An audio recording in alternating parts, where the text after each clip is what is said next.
Wag na tayo po sa China na ah, namihasa po dito sa atin, the past administration.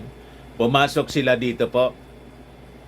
Pero imbes na gumanda yung trato sa atin, sumama. Nagsamantala sa atin mga kababayan. Inaapi po tayo sa West Philippine Sea. Pero yung Japan po, gusto na nga po na makipag-joint patrol dito sa atin. And I think lalong pasisiglahin yung defense cooperation with us tulad ng Amerika and Australia mga kababayan at South Korea. So siyempre, doon na tayo sa mga bansa na walang plano na mangagaw sa ating territory.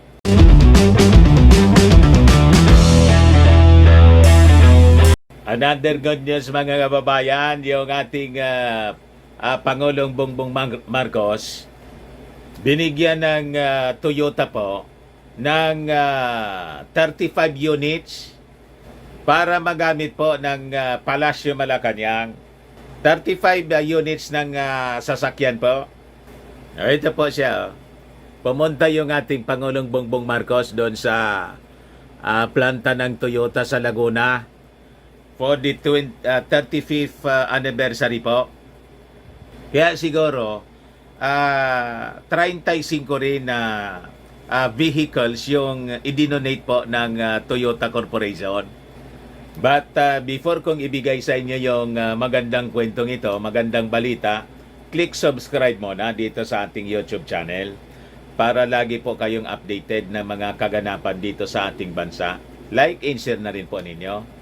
At huwag na rin po ninyo na skip yung ating mga commercial ads para tuloy-tuloy ang pag-unlad ng ating bagong Pilipinas. Ayos, niya Mr. Maravillas. Di ba nag-drive din yung ating Pangulo? Naalala ninyo yung panahon ni Panot? Mitsubishi Company yun. Imbes na salubungin ng dating Pangulong si Panot, yung mga labi ng SAP 44 po, nandun sa okasyon ng Mitsubishi. Nag-drive. Pero yung pumunta doon, sumalubong, mga kababayan, si BBM na senador pa lang noon, mga kababayan, si Panot nasa pag-drive. Ganon yung nangyari. Hindi man natin nakita na nag-drive si BBM. So sabi rito sa balita, Toyota Motor Philippines on Tuesday donated 35 cars to the Office of the President as President Ferdinand Marcos Jr. visited the Japanese car manufacturer's automotive manufacturing plant here sa Santa Rosa, Laguna po.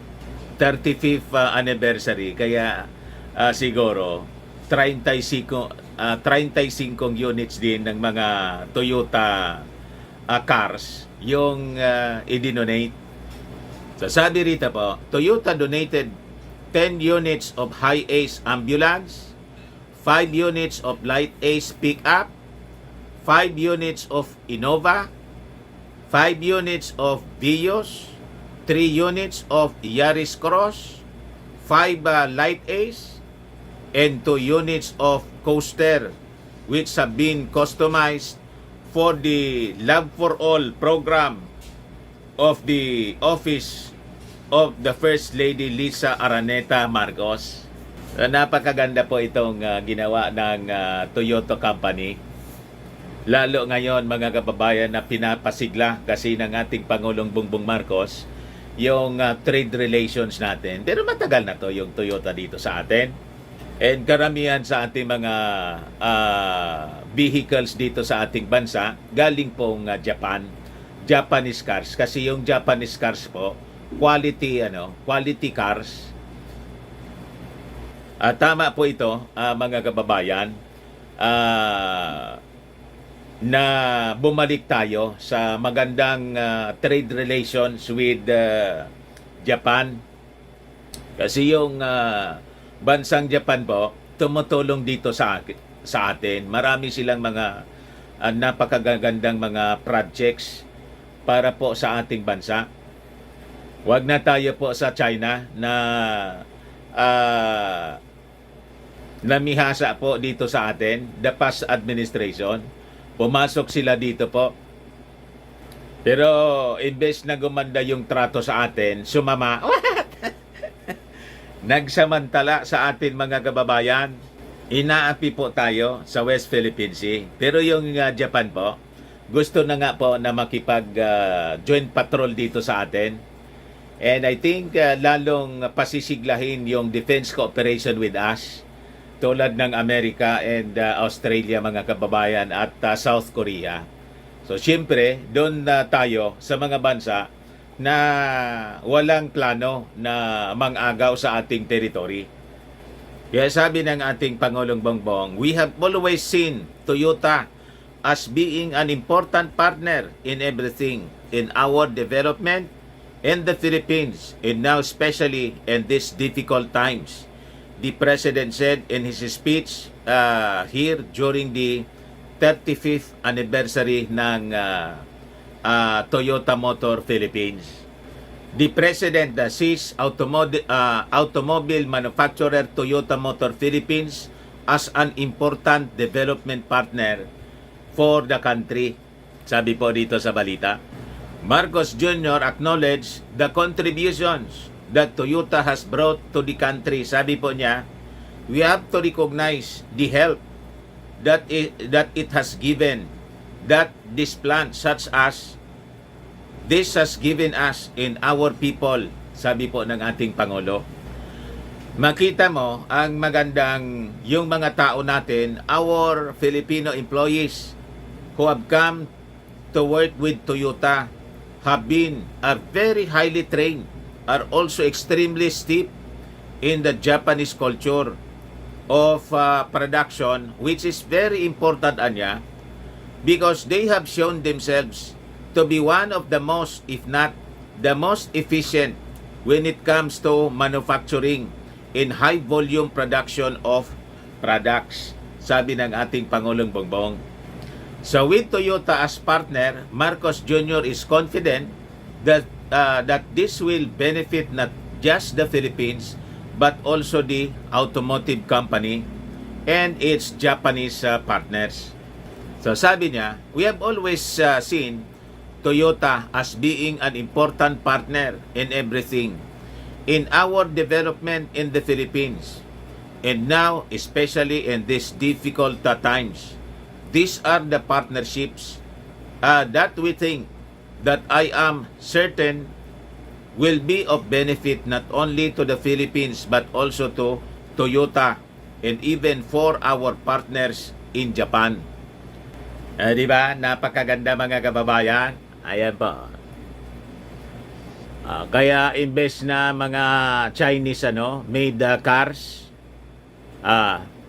mas maganda po na mga Toyota, Toyota cars or Japanese cars mga kababayan yung ating bibilhin.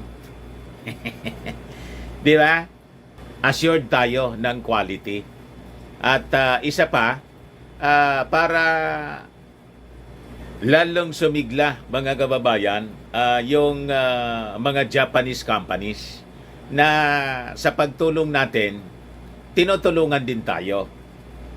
Nag-donate nga po sa atin at karamihan naman sa ating mga vehicles dito po.